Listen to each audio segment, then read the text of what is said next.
السلام علیکم، میں ہوں عدنان وحید اور آپ دیکھ رہے ہیں آل ان ون عدنان چینل۔ بھارتی سپریم کورٹ نے حجاب پر پابندی کے خلاف کیس کی فوری سماعت کی مسلمان طالبہ کی درخواست ایک بار پھر مسترد کر دی۔ مودی سرکار بھارتی سپریم کورٹ بھی ہندو انتہا پسندوں کے رنگ میں رنگ گئی۔ باحجاب مسلمان طالبات کو بھارت کی سب سے بڑی عدالت سے بھی انصاف نہ مل سکا۔ بھارتی سپریم کورٹ نے کرناٹکا میں تعلیمی اداروں میں حجاب پر پابندی کے خلاف کیس کی فوری سماعت کی درخواست ایک بار پھر مسترد کر دی۔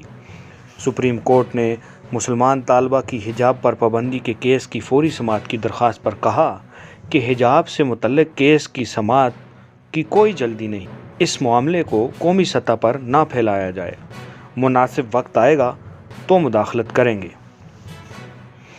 طالبہ نے تعلیمی اداروں میں باحجاب طالبات کے داخلے پر پابندی کے خلاف کیس میں کرناٹکا کی ہائی کورٹ کے عبوری فیصلے کے خلاف درخواست دائر کی تھی اور حجاب پر پابندی کیس کی فوری سماعت کی استدعا کی تھی۔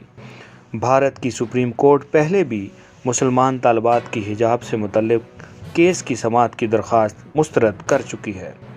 دوسری جانب بھارت کے مختلف شہروں میں کرناٹکا کے تعلیمی اداروں میں حجاب پر پابندی کے خلاف احتجاج جاری ہے۔